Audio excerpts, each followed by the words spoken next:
लगता है किसी की गांड फटने वाली है। क्या हुआ? बाजी डर गई।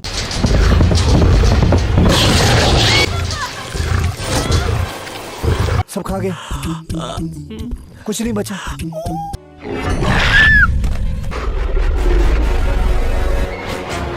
हे भगवान, हमसे जो भी पाप हुए हैं उन्हें माफ करना, हम तेरी शरण में आ रहे हैं। मूवी की शुरुआत में हमें एक लड़की, नहीं यार इसकी तो एक बेटी भी है, एक औरत एलन को देखते हैं जो अपने जू की प्रमोशन कर रही थी क्योंकि इसके दादाजी ने इसके लिए एक जू विरासत में छोड़ा था। फिर हम इस जू के क्लिनिक को देखते हैं जिसमें कुछ डॉक्टर्स एक बंदर का इलाज कर रहे थे, लेकिन वो बंदर मर जाता है। इसलिए डॉक्टर जॉनी उससे एक इंजेक्शन लगाता है जिससे वो बंदर फिर से जिंदा हो जाता है। और अब वो नॉर्मल नहीं था क्योंकि अब वो हैवान के साथ साथ दरिंदा भी बन गया था।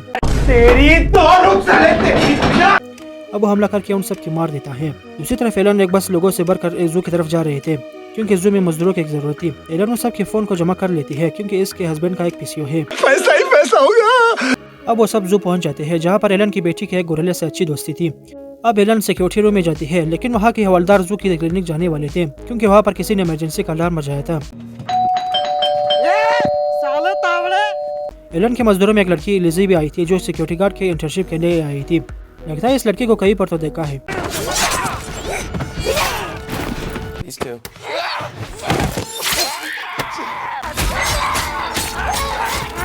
अरे नहीं, ये तो कोई और है, ख्वाब दिखाता है मादर। अब सीनियर हवलदार रेक्स 2 चपरासी और 2 इंटर्न को लेकर उस क्लिनिक की तरफ जाता है।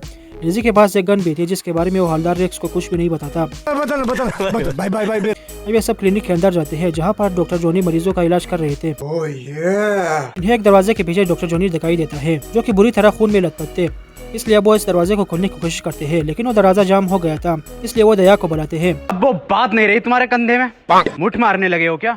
फिर वो दरवाजे को खोलकर अंदर जाते हैं तो देखते हैं कि वहाँ पर तो बंदरों ने खून के साथ होली खेला है। अब डॉक्टर जॉनी के पेट को पाट कर एक बंदर बाहर निकलता है और वहाँ कई और बंदर आ जाते हैं और दोनों चपरासियों को मार देते हैं। अब एक बंदर हवलदार रेक्स पर चढ़ जाता है लेकिन लिजी और दूसरा इंटर्न उसे बचाकर बाहर ले जाते हैं। अच्छा किया, बहुत अच्छा किया। इसी हलचल में सारे बंदर उस कमरे से निकलकर लैब से बाहर भाग जाते हैं। हवलदार रेक्स ये खबर एलन को देता है तो एलन कहते हैं कि हमें उस जू को पूरी तरह से बंद करना होगा, लेकिन हवलदार रेक्स मना करता है और कहता है कि वो इन भागे हुए बंदरों को ढूंढ कर मार देगा। एलन सारे जानवरों की लोकेशन को देख रही थी क्योंकि सारे जानवरों के अंदर एक ट्रैकिंग शिप लगा हुआ था और रेक्स को इन्फॉर्म करती है कि वो बंदर जू के दूसरे दफ्तर जा रहे हैं। रेक्स भी उन बंदरों को मारने के लिए निकल जाता है। चल चल चल चल, गाड़ी स्टार्ट कर। अब एलन वहाँ पर मौजूद सारे मजदूरों को इन्फॉर्म करती है कि वो महफूज जगहों पर जाए और खुद जू के मेन गेट को बंद कर देती है। थोड़ी देर बाद 3 मजदूरों पर वो बंदर हमला कर देते हैं तो ये तीनों उनसे बचने के लिए पेड़ों पर चढ़ जाते हैं, लेकिन तभी वहाँ जिराफ आ जाते हैं जो कि इन्फेक्टेड हो गए थे। वो आकर 2 मजदूरों को मार देते हैं और तीसरे मजदूर को खाने ही वाले थे कि तभी वहाँ हवलदार रेक्स उन दोनों इंटर्न्स के साथ आ जाते हैं और वो फायरिंग करके जिराफ को वहाँ से भगा देते हैं। ये सीन कितना रियल लग रहा है, एकदम असली। अब वो लड़की डर के मारे कहने लगती है मुझे अपने घर जाना है, तो पैदल ही घर जाने लगती है कि तभी वहाँ एक जिराफ उस पर हमला करता है, लेकिन उसे बचाने के चक्कर में वो इंटर्न अपने हाथ से हाथ धो बैठता है। हवलदार रेक्स और लिजी उस जिराफ के पिछवाड़े में एक गोली मारकर उसे वहाँ से भगा देते हैं। इसी दौरान वो लड़की इनकी गाड़ी लेकर वहाँ से भाग जाती है। इस गाड़ी में हवलदार रेक्स की वॉकी टॉकी भी रह जाती है जिसकी वजह से अब ये सब एलन से कॉन्टेक्ट नहीं कर सकेंगे। दूसरी तरफ पुलिस के कई ऑफिसर्स उस लैब के अंदर जाते हैं क्योंकि उन्हें एलन ने इन्फॉर्म किया था, लेकिन वो सब उस लैब में थोड़ी देर भी टिक नहीं पाते क्योंकि कोई जानवर उन्हें बुरी तरह से मार देता है। दूसरी तरफ वो लड़की गाड़ी को लेकर जू के दरवाजे तक पहुंचती है लेकिन वो दरवाजा बंद था, इसलिए वो दरवाजे पर चढ़ना शुरू कर देती है, लेकिन तभी वो उस पर कोई जानवर हमला कर देती है और उसे वहाँ से खींच कर ले जाती है। जैसी करनी वैसी ममता कुलकर्णी। अब हम एलन को देखते हैं जिसकी बेटी किसी और कमरे में चली गई थी और वहाँ पर एक इन्फेक्टेड जानवर आ जाता है। जब एलन को पता चलता है तो वो उस कमरे की तरफ जाती है और दरवाजा खोल कर देखती है कि उसकी बेटी तो खुद हिटमैन है जिसने उस इन्फेक्टेड जानवर को मार दिया था। दूसरी तरफ हवलदार रेक्स को कोई सवारी नहीं मिल रही थी, इसलिए वो हाथियों पर फ्री राइड लेकर जू की तरफ जाने लगते हैं। ये सीन भी कितना रियल लग रहा है, एकदम असली। वाह क्या गांडू है। कि तभी वहाँ इन्फेक्टेड बंदर आ जाते हैं और उनके डर से सारे हाथी उन तीनों को वहीं पर ड्रॉप करके चले जाते हैं और जाते जाते एक हाथी हवलदार रेक्स की टांग पर पपी दे जाती है, जिसकी वजह से हवलदार रेक्स लंगड़ा हो जाता है। अब इन दोनों के बचने का कोई चांस नहीं था कि तभी वहाँ 2 और मजदूर इंटर्न आकर इन बंदरों पर फायरिंग करके वहाँ से भगा देते हैं। अब वो सब एक दफ्तर जाते हैं और वहाँ हवलदार एक्स की टांग पर मरहम लगाने लगते हैं। अब एक जूनियर हवलदार एक CCTV में देखता है कि इन्फेक्टेड बंदरों ने गोरिल्ला के ऊपर हमला कर दिया है, तो बिना सोचे समझे गोरिल्ला की मदद के लिए वहाँ से जाने लगता है। लेकिन वहाँ पहुँच कर देखता है कि गोरिल्ला तो अब इन्फेक्टेड हो गया था और अब वो इस हवलदार को पकड़कर सीधे दफ्तर के खिड़की को तोड़ते हुए अंदर आता है।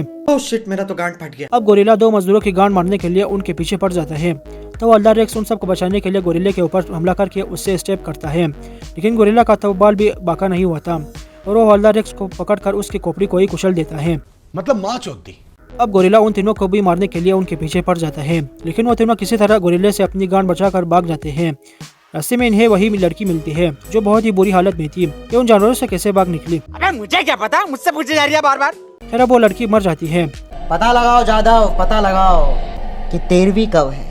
लिज़ी वॉकी टॉकी लेकर हेलन को कॉल करती है और हवलदार रेक्स और उस लड़की की मौत के बारे में बताती है कि तभी वहाँ बहुत सारे शेर आ जाते हैं जो कि अब इन्फेक्टेड हो गए थे। अब तो इन सब की जरूर फटेंगी। अब ये दोनों गाड़ी लेकर वहाँ से भाग जाते हैं और सारे शेर उनके पीछे भागने लगते हैं।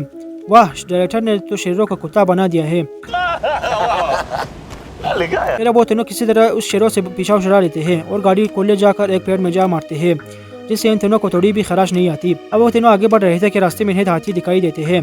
ये तीनों वो फिर से उसकी सवारी करना चाहते थे, नहीं रे, अब हाथी भी इन्फेक्टेड हो गए थे। अब ये तीनों वाच टावर पहुंचते हैं और वहाँ से इन्हें एलन का ऑफिस नजर आ रहा था, लेकिन वहाँ तक पहुँचने का कोई महफूज रास्ता नहीं था, इसलिए तीनों जिपलाइन की मदद से वहाँ जाने लगते हैं। और ये सीन भी कितना रियल लग रहा है, एकदम असली। Are you comedy me? इस दौरान उन तीनों में से एक मजदूर का जिपलाइन टूट जाता है और वो नीचे गिर कर मर जाता है और बाकी दोनों एलन के पास पहुंच जाते हैं। अब एलन उन इन्फेक्टेड जानवरों को गैस सिलेंडर की मदद से मारने का प्लान बनाती है। अब वो सब गाड़ी के जरिए उस जगह पहुंचते हैं जहाँ पर सारे इन्फेक्टेड जानवर मौजूद थे। वहाँ पर लिज़ी और दूसरा इंटर्न अंदर जाते हैं ताकि अगर वहाँ कोई मजदूर जिंदा बच गया हो तो वहाँ से निकाल ले, लेकिन वहाँ तो कोई भी जिंदा नहीं बचा था क्योंकि अब वो सारे परिंदे भी इन्फेक्टेड हो गए थे।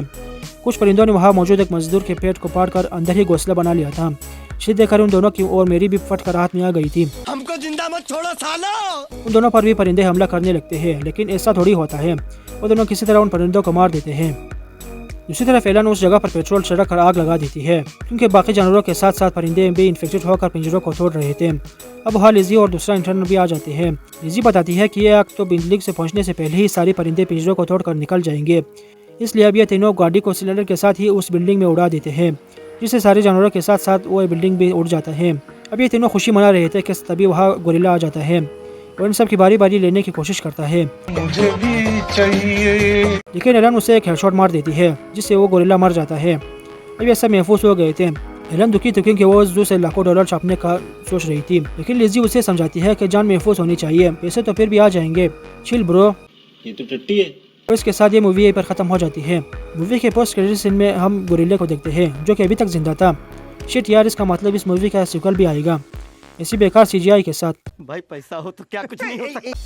अगर आपको हमारी ये वीडियो पसंद आई तो इसे एक लाइक करें, शेयर करें और हमारे चैनल को सब्सक्राइब जरूर करें। मिलते हैं किसी और वीडियो में, तब तक के लिए थैंक्स फॉर वॉचिंग।